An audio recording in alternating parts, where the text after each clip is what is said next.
नमस्कार फ्रेंड्स, आप सभी को मेरा प्रणाम। जय श्री कृष्णा। कैसे हैं आप सभी? उम्मीद करते हैं आप सब बहुत अच्छे होंगे और YouTube फैमिली अपना ध्यान रख रही होगी। फ्रेंड्स, मैं सरिता राठौर आज आपके समक्ष में जगन्नाथपुरी मंदिर की कुछ रहस्यमयी बातों पर आज चर्चा करेंगे। चार धाम हैं, चार धामों में से एक धाम जगन्नाथपुरी धाम है, वहां की आज हम बात करेंगे आप सभी के समझ। फ्रेंड्स, वीडियो पे नए हैं तो प्लीज वीडियो को लाइक और चैनल को सब्सक्राइब जरूर कर देना। फ्रेंड्स, इसमें चार धामों में से जैसे कि मैंने बताया, एक धाम जगन्नाथपुरी धाम है। कहा जाता है कि भगवान हिमालय में से वो हिमालय में स्नान करते हैं और कपड़े बदलते हैं गुजरात में, जो द्वारिका है, ठीक है, और भोजनपुरी में भोजन करते हैं, जगन्नाथपुरी में भोजन करते हैं और दक्षिण रामेश्वर में वो विश्राम करते हैं, ऐसा कहा गया है। फ्रेंड्स, यहाँ पर जो जगन्नाथपुरी धाम है, यहाँ पर बलराम, बलभद्र, सुभद्रा यहाँ पर विराजमान है।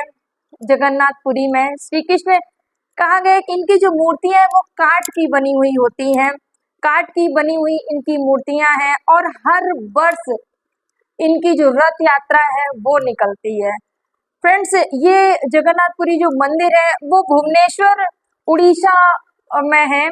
उड़ीसा में भुवनेश्वर है, वहां पर समुद्री बंदरगाह था पहले, और जगन्नाथ यात्रा यहाँ पर हर वर्ष निकलती है। अब तो हर जगह, अहमदाबाद और भी बहुत सारी जगह जो उनकी रथ यात्रा निकलती है, वहां पर रथ यात्रा को खींचने की होड़ लगी रहती है सभी के अंदर, कि बोलते हैं कि जो भी उस रथ यात्रा को खींचते हैं उनके सारे पाप धुल जाते हैं। वो पूरा जो रथ को जो मतलब इतनी आपने भी देखी होगी टीवी में भी, जब भी रथ यात्रा निकलती है उस समय बहुत ज्यादा भीड़ रहती है और हर इंसान के अंदर रहता है कि कैसे भी रथ को वो थोड़ा सा ही बस खींच लें ताकि उनके पाप धुल जाएं, ऐसा मानना है। और आज भी कहा गया है, जब भगवान श्री कृष्ण, जब उनका जो शरीर होता है पंच तत्व में विलीन हो जाता है, जब वो शरीर छोड़ते हैं, लेकिन उनका आज भी हृदय सुरक्षित है, वो भी जगन्नाथपुरी मंदिर में। वो जो मूर्तियां हैं उनमें, जो वैसे तो मूर्तियां पत्थर की और वैसी, लेकिन ये जो मूर्तियां हैं वो लकड़ी की हैं और हर वर्ष इन 18 वर्ष में, मैं आपको बता दूं कितने वर्षों में इनकी मूर्तियों को चेंज किया जाता है, हर 12 साल में। फ्रेंड्स, हर 12 साल में इन मूर्तियों को बदला जाता है और आज भी भगवान श्री कृष्ण का हृदय इस मूर्ति में विराजमान है और मूर्ति में धड़कता है भगवान श्री कृष्ण का हृदय। ये बिल्कुल सत्य है। और जब भी मूर्ति बदली जाती है तो वहां की जो बिजली सप्लाई है उसको कट कर दिया जाता है। वहां की बिजली को पूरे जिले में, पूरी वहां पर जगन्नाथपुरी, जो भी वहां पर भुवनेश्वर, पूरी वहां की, पूरे इलाके की, मंदिर को और मंदिर के आसपास जो भी है पूरी बिजली काट दी जाती है। किसी के घर में उस समय बिजली नहीं जलती है और पूरे मंदिर परिसर में अंधेरा रहता है जब मूर्तियां वो बदली जाती हैं, जब वो चेंज की जाती हैं। और इसकी जिम्मेदारी सीआरपीएफ के जवानों को इनकी सुरक्षा सौंप दी जाती है। जब मूर्तियां बदली जाती है तो उनके हाथों में ये सुरक्षा सौंप दी जाती है। फ्रेंड्स, आपको मैं बता दूं, जो पुजारी जो मूर्ति बदलते हैं उनकी आंखों में पट्टी बांध दी जाती है और हाथों में दस्ताने बांध दिए जाते हैं और पूरे मंदिर में अंधेरा होता है। आंखों में पट्टी, हाथों में दस्ताने। जब वो ब्रह्म तत्व को जब वो बदलते हैं, इस मूर्ति से, जो पुरानी मूर्ति होती है उस मूर्ति से नए मूर्ति में जब वो उस ब्रह्म तत्व को डालते, ब्रह्म पदार्थ है, ब्रह्म पदार्थ बोलते हैं, तो कि पुरानी मूर्ति सब निकाल के जब नई मूर्ति में उस ब्रह्म पदार्थ को डालते हैं तो उन्होंने अनुभव किया है, पूछा लोगों ने कि कैसे आप जब उसको ब्रह्म पदार्थ को डालते हैं तो आपको कैसा प्रतीत होता है जब उसको आप बदलते हैं। तो पुजारी ने अपने अनुभव शेयर किए। उन्होंने बताया कि जब हम उस ब्रह्म पदार्थ को अपने हाथों से, क्योंकि हाथों में दस्ताने होते हैं, जितना आप किसी चीज को फील कर सकते हैं उतना ही कर पाएंगे, और आंखों में पट्टी है, कुछ देख नहीं सकते हम। तो बताया पुजारी ने, जब हम ब्रह्म पदार्थ को अपने हाथों में लेते हैं तो वो ऐसे उछलता है जैसे खरगोश नहीं उछल कूद करता है, जैसे खरगोश उछल कूद करता है, वो उसी तरीके का उछल कूद करता है वो ब्रह्म पदार्थ। जैसे कि हृदय नहीं धड़कता रहता है, वैसे खरगोश के जैसे उन्होंने अपना अनुभव व्यक्त किया, क्योंकि उन्होंने देखा नहीं, बस अनुभव किया कि जैसे खरगोश उछलता है ना, वैसे ही वो ब्रह्म पदार्थ उछलता है और वो पदार्थ को बदल देते हैं। जब तक कि वो ब्रह्म पदार्थ दूसरी मूर्ति में नहीं डाल दिया जाता है, नई से पुरानी से नई में, तब तक पूरी लाइट बंद रहती है। ये वहां का सत्य है फ्रेंड्स। और वहां की कुछ रहस्यमय चीजें हैं, ये तो मूर्ति बदलने का वो है, जब वो ब्रह्म पदार्थ के बारे में बताया।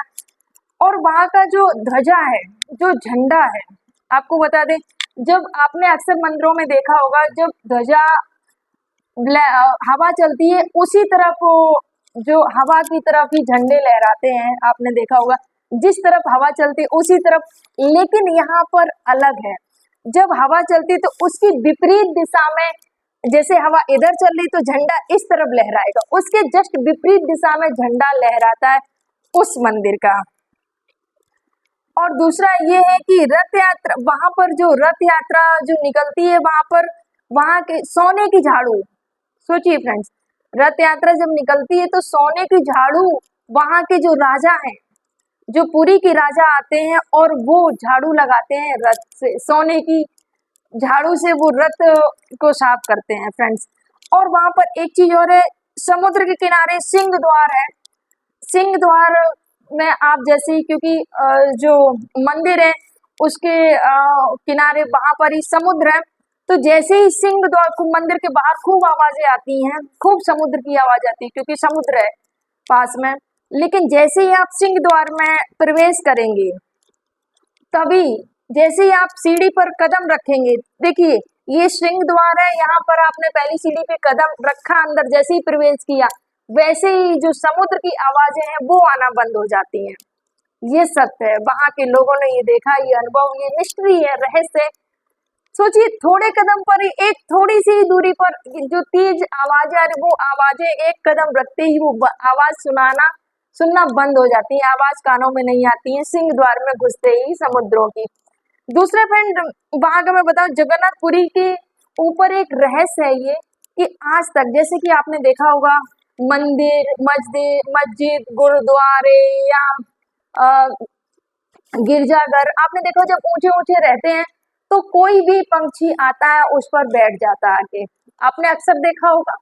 लेकिन जगन्नाथपुरी मंदिर में आज तक कभी भी कोई भी पक्षी नहीं बैठा, ना ही कोई पक्षी मंदिर के ऊपर से कभी वो गुजरा है। आज तक का ये रिकॉर्ड है, कोई भी मंदिर के ऊपर से पक्षी आज तक नहीं गुजरा है। और इसी वजह से जो एरोप्लेन है, जो हवाई जहाज है, वो भी, उनको भी मंदिर के ऊपर से गुजरने की अनुमति नहीं है। कोई हवाई जहाज भी वहां से ऊपर से नहीं निकलता है, और ना ही कोई पक्षी नहीं निकला तो हवाई जहाज की क्या बात है, हम इंसान क्या चीज है। और दूसरा फ्रेंड्स, और मैं आपको बता दूं, मुख्य शिखर मंदिर की परछाई नहीं बन, 4 लाख वर्ग में फैला है ये मंदिर, 4 लाख वर्ग फैला है और 214 फीट ऊंचा है ये मंदिर, इतना ऊंचा मंदिर है। लेकिन आज तक मंदिर की कभी परछाई नहीं पड़ी है। बोलते ना, कोई भी घर हो या कोई दीवार हो तो उसकी परछाई बन जाती है ना, परछाई देखने को मिलती है, पर आज तक मतलब शिखर की किसी ने परछाई नहीं देखी है, कभी परछाई नहीं उसकी बनी है। ये वहां की रहस्यमयी बातें हैं। और एक जो झंडा रोज बदलता है, अगर नहीं बदला तो मंदिर 18 साल के लिए बंद हो जाएगा। वहां पर एक जो झंडा है वो रोज बदला जाता है। पुजारियों का कहना है अगर ये झंडा नहीं बदला गया तो 18 साल के लिए वो मंदिर बंद हो जाएगा। ये वहां का एक रहस्य है। और एक सुदर्शन चक्र है, जो सुदर्शन चक्र जो मुख्य शिखर पर लगा हुआ है ऊपर, वो सुदर्शन चक्र आप कहीं से भी खड़े होकर देखेंगे, कितनी भी दूरी से देखेंगे, किसी भी दिशा से देखेंगे, तो वो सुदर्शन चक्र का जो मुख है आपको बस अपने सामने ही प्रतीत होगा कि ठीक मेरे सामने ही ये सुदर्शन चक्र है। ये रहस्यमयी बातें हैं वहां की। आप किसी भी कहीं भी, आप बोलते हैं कि यहाँ से देखेंगे दिशा बदल, लेकिन नहीं, सुदर्शन चक्र आप जहां से देखेंगे बस वहां से आपको ठीक सामने ही वो दिखाई देगा। आप फिर किसी भी जगह से आप देखें और जैसे लगेगा आपकी तरफ ही मुंह है सुदर्शन चक्र का। और वहां की एक और खास बात, 500 रसोइये हैं, भक्त कितने भी आ जाएं पर वहां पर कभी भोजन कम नहीं पड़ता है। और एक बात और मैं आपको बता दूं, कितने भी भक्त आ जाएं या कितने भी काम हो या कोई ज्यादा हो, कभी कोई भूखा नहीं लौटता है। जैसे ही मंदिर का दरवाजा बंद होने वाला होता है वैसे ही भोजन समाप्त हो जाता है। भोजन अन्न की कभी बर्बादी नहीं होती है वहां पर। ये भगवान की बहुत बड़ी वहां का ये चमत्कार ही है। अन्न भी बर्बाद नहीं होता है और कोई भूखा भी नहीं जाता है। एक और रहस्य की बात है आपको मैं बता दूं, लकड़ी के चूल्हे पर भोजन बनता है और जब भोजन बनता है तो उसमें 7 जो मिट्टी के जो बर्तन होते हैं वो रखे जाते हैं, 7 बर्तन रखे जाते हैं। और 7 बर्तन में से जो सबसे ऊपर वाला बर्तन होता है, सबसे पहले भोजन प्रसाद उस पे बन के तैयार होता है। सबसे ऊंचे 7वें में बनेगा, 7वें फिर प्रसाद तैयार होगा, फिर 6वें में, फिर 5वें में, फिर 4थे में, फिर 3रे में, फिर जाके दूसरे में, फिर पहले में पकेगा। ये वहां का रहस्य। आज तक इन रहस्यों के बारे में किसी को पता नहीं चल पाया है कि आखिर ये ऐसा क्यों है, पर ये सत्य है फ्रेंड्स। ये वहां की रहस्यमय चीजें थी जगन्नाथपुरी की जो मैंने आपको बताई हैं। अगर आपको भी मौका मिले तो जरूर जाइए जगन्नाथपुरी और दर्शन करके आइए। जगन्नाथपुरी उड़ीसा में है फ्रेंड्स, मुझे भी जाना है। जब ये सारी चीजें सुनी और कि भगवान का हृदय जो है आज भी धड़कता है भगवान जगन्नाथपुरी, तो मेरा भी मन है जाने का। मुझे भी मौका मिलेगा तो मैं जरूर दर्शन करने जाऊंगी और आप भी जरूर जाइए, क्योंकि 4 धाम में से ये जगन्नाथपुरी एक धाम है। और इतनी सारी बातें जो मैंने आपको बताई, कैसी लगी हमारी बात? अगर बात अच्छी लगी हो तो प्लीज वीडियो को लाइक और चैनल को सब्सक्राइब कर देना और लोगों को शेयर भी कर देना, ताकि वो भी जान सके हमारे सनातन धर्म के बारे में, हमारे सनातन धर्म की महिमा के बारे में, कि जिसको लोग आज तक पता नहीं कर पाए आखिर क्यों ऐसा है। तो आप सभी को मेरा प्रणाम।